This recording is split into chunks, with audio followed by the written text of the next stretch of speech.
They plunder, they butcher, they ravish, they make it desert and call it peace. They make it desert and they call it peace. Thank you very much, Madam President, Excellencies, distinguished ladies and gentlemen. The 21st century has been marked by a series of crises for which our world has been unprepared. Financial crisis that started in 2008, which then triggered fiscal crises across many of the world's countries.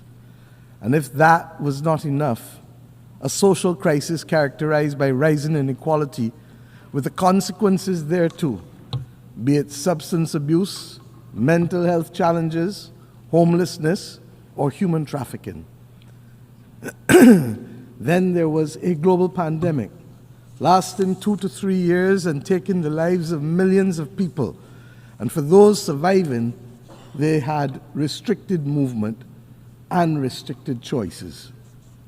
All of this, my friends, has been exacerbated by the spreading of fake news. This distorts reality and threatens the stability of our societies, creating a platform for hate to thrive and prejudice to rise. But deeper than all of these crises is a bigger, more insidious crisis that is undermining our domestic and global institutions that have promoted order, peace, and prosperity. It is, my friends, the crisis of truth. Excellencies, when we lose shared truth, our communities, our countries, our global society loses their center of gravity. At first, the damage may seem quiet. Words bend and facts drift in the service of political point scoring. But slowly, over time, we descend into political tribalism. We develop alternative realities and we are unable to understand each other and communicate with each other because we lack a center.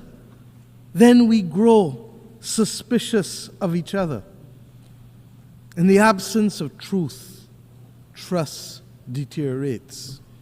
And we see it all around us, in global forums, and indeed on the blocks and in the communities in our own countries. Trust between neighbors, trust between the governed and the governing, trust in our instructions, trust in our social order, trust in our health systems, trust in our global rules, governance structures. It all seems, in the words of Chinua Achebe, to be falling apart.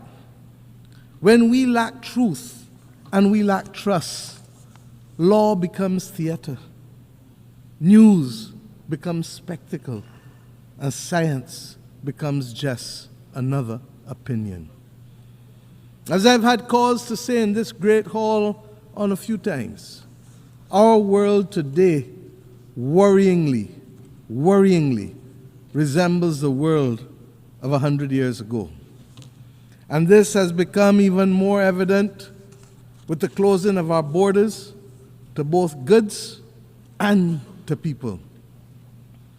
This has magnified the geopolitical tensions which had already taken root. Disturbingly, war, regrettably, has only entered the daily lexicon of the West, not when thousands were dying on the continent of Africa or in Myanmar, but when war came to Europe. Nevertheless, we still call for peace in the Ukraine. Only yesterday, a leading British newspaper reminded us that for 500 days, 260,000 people, virtually the population of my country, 260,000 people have been trapped in the Sudanese city of El Fasher. The article reported that while political progress stalls, those who attempt to escape are killed, and those who remain inside are starved. The world must not ignore the horror in Sudan. And of course, I don't need to remind you that it must not ignore the horror in Gaza.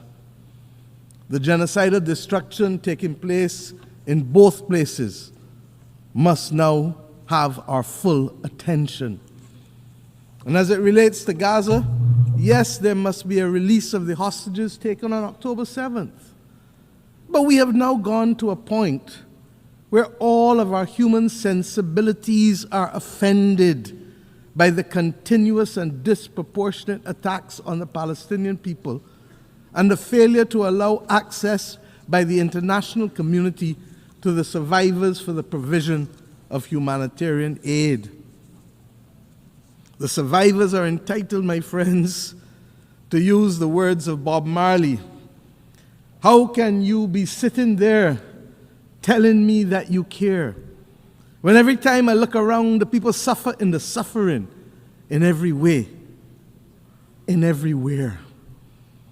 My friends, it calls to mind the Roman historian Tacitus, who quoted a Scottish chieftain fighting against the military might of the Roman Empire. And I mention only the last two sentences. They plunder, they butcher, they ravish, they make it desert and call it peace. They make it desert and they call it peace. The real tragedy of war is that these children, when they become grandparents, will still be answering the innocent questions posed by their grandchildren 70, 80 years from now as to how they lost their limbs. Granny, how did you lose your leg? And when they answer, we run the risk that the violence and hate will be perpetuated for another 2 to 3 generations. This is not why we have come together. This is not good. And Madam President, it is happening under our watch. We can and we must do better to secure the peace across the world in the name of the children. And let me say that at the very least, the international community must immediately find the funding to support the children of Gaza and the children of Sudan for the next 3 months. UNICEF has said that in Gaza it is $66 million that is needed for the next 3 months. And in Sudan it is $200 million. The money is mostly nutrition related, to reverse or to mitigate famine for children, and to provide water and sanitation and health interventions. And we should note that there have been multiple disease outbreaks, including cholera. So, Madam President, to be very clear as I move on, a lasting peace can never be achieved through violence, not continued bombing. It can only be achieved through justice as our guide and dialogue, talking. Unless we forget, where others are seeking to build the peace and to preserve humanity in Gaza, as we saw, the international community must not condone the bombing of those states who look to facilitate peace. It is a red line that we must never cross. Madam President, I say simply again, another year, the world needs a reset. We must find, first and foremost, whether we still agree on the same values that inform our charter. As simple as this seems, this is necessary in any reset, for values we all know have changed over the last 80 years, and we cannot assume that it is business as usual. And if it is not available to all of us to agree to those values, then we must at least know who does and who doesn't. In addition to our inability to bring about peace in multiple conflicts, there really still are a number of issues that threaten our way of life and the stability of our planet beyond war. The climate crisis, food insecurity, water scarcity, mass flow of refugees and displaced persons, poverty and increasing inequality within and between societies, It has become so insidious that people don't even talk about it sufficiently. And of course, the failing spectacle of the SDGs for too many of our countries and people across the world. And of course, unregulated AI, which, while it has tremendous promise, poses unregulated, significant risk. Many of our people ask every day, why has the United Nations not done better recently? The simple truth, my friends, is that countries have lacked the political will to live by the Charter and to do what is right for humanity. Countries of different sizes, capacities, and cultures can only survive in this world in which we live if we maintain a rules-based system. It is no different to what we have to do in our own countries to maintain and protect the vulnerable and the weak. In fact, it's no different than what has to be done in a child's playground. The rules-based system is what protects us from bullying and from rogue behavior. Our charter was designed to promote compassion, equality, fairness. And this is why it is imperative that we maintain a rules-based system. I speak as a leader of a small country. Our future is placed at risk unless we preserve this rules-based system. The law of the jungle does not guarantee any of us a future on a livable, or indeed doesn't guarantee us a livable planet. We have simply to step up to the plate. And unlike the West Indian Federation, when one country left and the maths of the day was 1 from 10 leaves 0, we must remember that if there are those who don't want to be inside at the dance, that 1 or 2 or 3 from 193 does not leave 0. Does not leave 0. Those of us who remain can continue to pursue our vital interests. And we don't criticize countries for making sovereign decisions because that's what governments were elected to do. If that's not what they want, that's not what they want. But let us get on with the business and protect our vital interests of preserving a rules-based system, to strengthen us, to build peace, to allow us to better face challenges from climate to pandemics to unregulated AI, and generally to build a better life for our people. There is no doubt that there is a case for efficiency gains to be made in this United Nations institutional framework. We know that. But once we finish the efficiency gains, member states who want or need a rules-based order must put their money where their mouth is.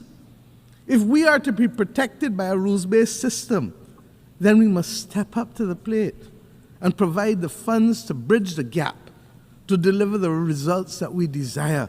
We must move from short pants to long pants and understand that we can no longer complain about the absence or behavior of a country and not ourselves be prepared to make wrong things right. It is as simple as that.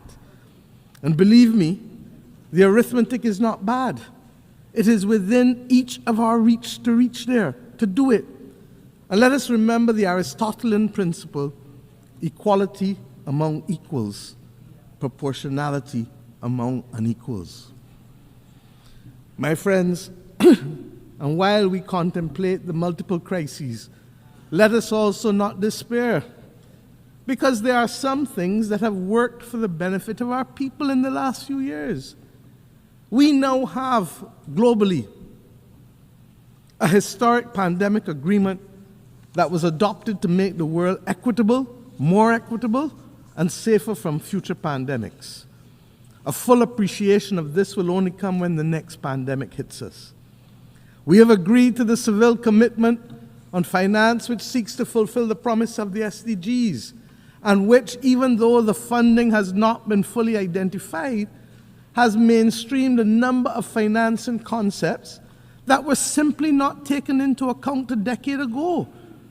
debt swaps, natural disaster clauses, or what they call climate resilient debt clauses. These are the things that we advocated in the Bridgetown initiative. We have committed also as a world, last year here, to an ambitious global action plan to combat antimicrobial resistance. And what does that have to do with any of us in here? I've said repeatedly, this is the silent, slow-motion pandemic of the 21st century and threatens to reverse a century of medical progress. And when we know people who die from hospital-aided infections, we understand the importance of the vital steps taken here. Earlier this week, we successfully brought into force the Beyond Boundaries and National Jurisdiction Treaty. As a large ocean state, as Barbados is, I am acutely aware of the critical importance to protect our oceans and its marine biodiversity as part of the ecological balance of the planet. And last year, we adopted the ambitious Pact for the Future, which provides a roadmap, a North Star, for our work to protect people and planet of the future. The two instruments mentioned on Tuesday morning by our Secretary General for regulating AI must now be our priority if we are to avoid the severe deepening inequality of our times and to avoid leaving our people exposed to the risk and exploitation of AI and the distortion of facts.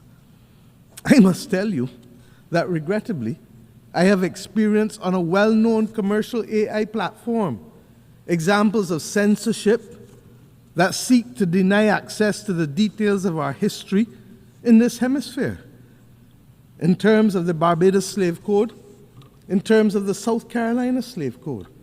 So we must be vigilant. Speaking as a small country, therefore, we see no future without a rules-based system. And before I go on, let me recognize the outgoing President of the General Assembly, His Excellency Philemon Yang, for his impactful presidency last year. And let me also congratulate Her Excellency Annalena Baerbock for assuming the presidency, particularly in this year when we celebrate Beijing Plus 30. Barbados looks forward to working with you, ma'am, to execute your vision. The fact that you are only the 5th woman to occupy this post over the last 80 years is a cause both for profound concern, but I say renewed optimism. This is a testament to the very point that I'm seeking to make. The organization is working, even if not at optimal levels, but we still have so much to do. Madam President, on climate finance, climate and finance, I should say, there's a real danger that debates in this great chamber, at the conference of the parties and elsewhere, risk being reduced to mere performative exercises. We have watched the widely celebrated green wave which swept Europe in 2019. We've seen it now recede, and in its backwash, that continent now faces deep division over the scale, scope, and speed of delivery on commitments made to eliminate climate-harming pollution by 2050. We've seen others withdraw from the Paris Agreement. At a time, Madam President, when we should be conducting an audit of the achieved targets and accomplished deliverables, we continue for the most part to receive IOUs and statements of deferred intent, even as we have witnessed this vacillation that I just referred to. We've also seen a rededication to breathing new life into high-carbon and high-polluting forms of energy. And we have witnessed a redoubling of efforts to fund military buildups, even at the expense of financing our way to sustainability and that of a livable planet. Barbados does not treat climate science as a mere conjecture, and neither does the International Court of Justice nor the Inter-American Court of Human Rights. Their advisory opinions have affirmed the legal rights and entitlements of citizens who must on a daily basis confront the impact of the climate crisis. In this regard, we especially welcome the International Court of Justice's ruling to the effect that states have obligations to protect the climate system and other parts of the environment from emissions, and that those obligations can be enforced against other states. Given this new reality as we look ahead, we must seize the opportunity to find common ground, given the diversity of opinions on this question of the climate crisis. I propose that one possible way forward is to focus on emissions rather than focusing on the fossil fuel industry.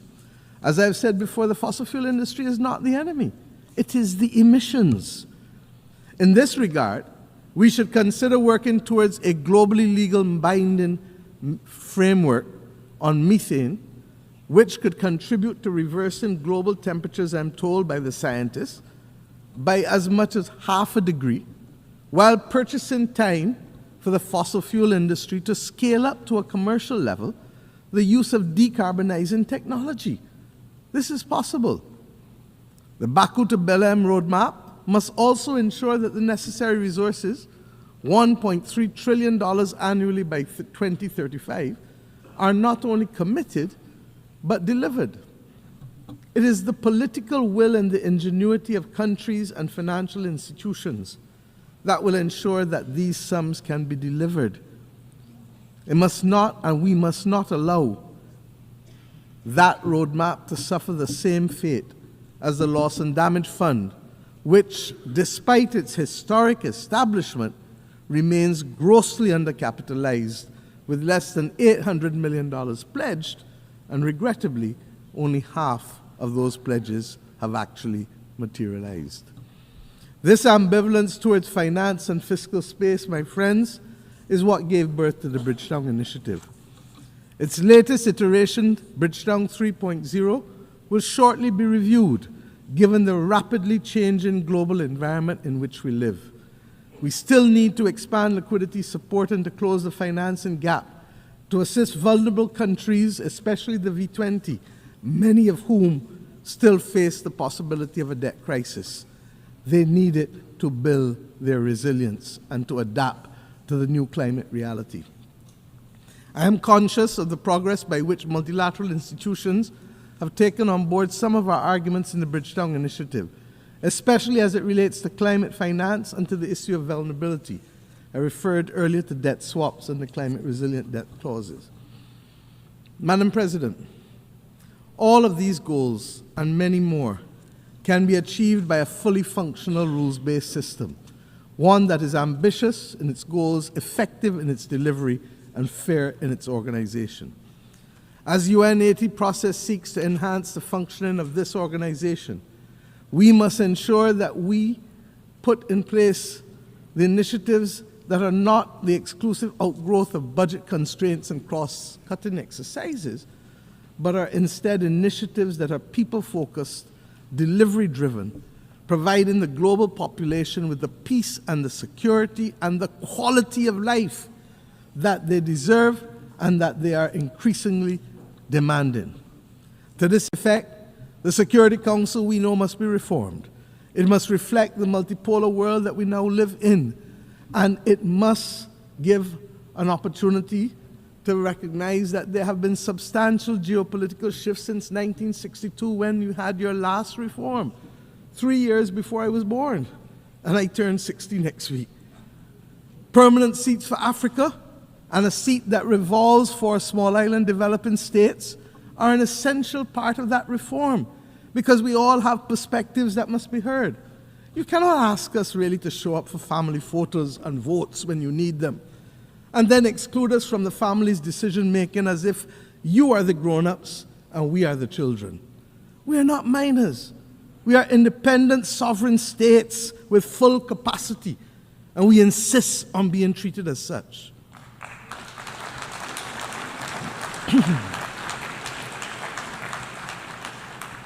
Madam President, I have left the peace and security of our Caribbean region for last.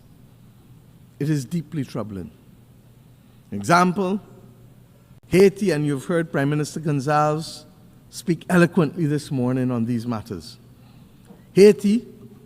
which was once a beacon of emancipation and revolution for all of us as black people, is today a victim of centuries of external interference and contemporary internal conflict, and regrettably, even blindness.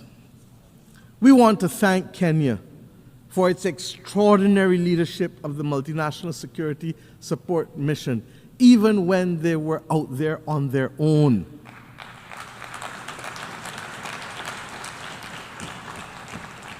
We look forward to the enhanced support of the UN Security Council and the Organization of American States, even as we maintain a strong watch and brief for this valued member of our Caribbean community as CARICOM. Haiti requires, I've said it over and over, a long-term support plan that addresses security and development, not one at the expense of the other. With the requisite political will, the UN Security Council and the international development system are well equipped. They have the resources and power to deliver.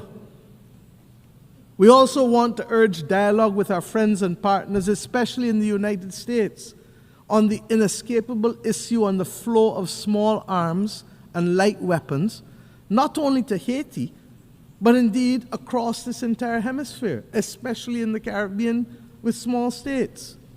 Fragile economies in the democracies of the Caribbean community are now being threatened by this incessant flow of illegally obtained weapons and increasingly organized criminal elements which utilize them. But we will use the systems to deal with them collectively and in accordance with due process. We thank Secretary General Guterres for his unswerving support with respect to Haiti, and we now need others on board to ensure that Haiti can turn the corner and prepare itself for free and fair democratic elections. Madam President, Cuba has long been a source of support for many across the globe in times of conflict, health crises, and indeed colonial resistance, particularly in Africa. Cuba has paid, however, a high price for insisting on its right to self-determination. And again, yet again, we must be prepared to engage in dialogue in order to stop the disproportionate suffering and the deprivation that is being inflicted on the Cuban society by what is now globally seen to be an unjust embargo and other unilateral coercive measures. Barbados, my friends, reiterates its call for the end of the embargo and the removal of Cuba from the list of state sponsors of terrorism. This is unjust.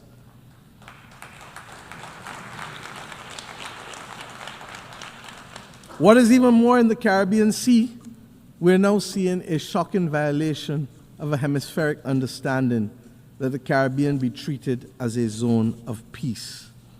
There has been a buildup in military assets in the last few weeks in the Caribbean by both sides, by the United States of America and by Venezuela. We believe that any such buildup could occasion just an accident.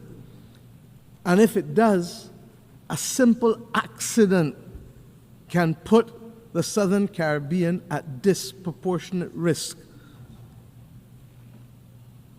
I need not tell you, therefore, what a war can do.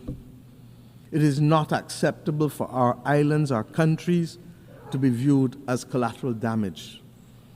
I say simply, for all who can hear and for all who read and can listen, full respect for the territorial integrity of each and every state in the Caribbean must be respected, and that includes all states. Almost all wars end as a result of dialogue. Let us make a greater effort to have the necessary conversations to prevent war. It is too simple. As I close today, I leave you with an image that has stayed with me for the last week of a young Palestinian girl of 6 or 7 years old walking in the midst of the rubble in Gaza. Her eyes were hollow and full of despair. It was clear that she was in great pain, but she carried her sister on her shoulders, both shoulders, clearly recognizing that it was she who would have to carry the burden of taking them to safety. My friends, this is the ultimate picture for me of hope and resilience. Let us be inspired that even in the face of the greatest adversity and challenges that the world faces, that we too can rise. For if a 6-year-old can push past the pain, all the physical and emotional pain, and still find hope that there's a better moment ahead of her, then we as leaders and members of the global community have a duty to summon that spirit. The world needs it now more than ever. It is not beyond us to forge a better world that is fair and just. 80 years ago, it was just a few countries that summoned that will. Today, those of us who were denied the right to be heard then must now be the core responders to this critical clarion call. I leave you inspired by the words of my own anthem as I think about the world. Inspired, I say, upwards and onwards we shall go, inspired, exulting, free, and greater will our world grow in strength and unity. If a 6-year-old child can summon the will against all that she faced, then we, with much, much, much more, and with a commitment and an obligation to many, many, many, many more, must summon that will. I thank you.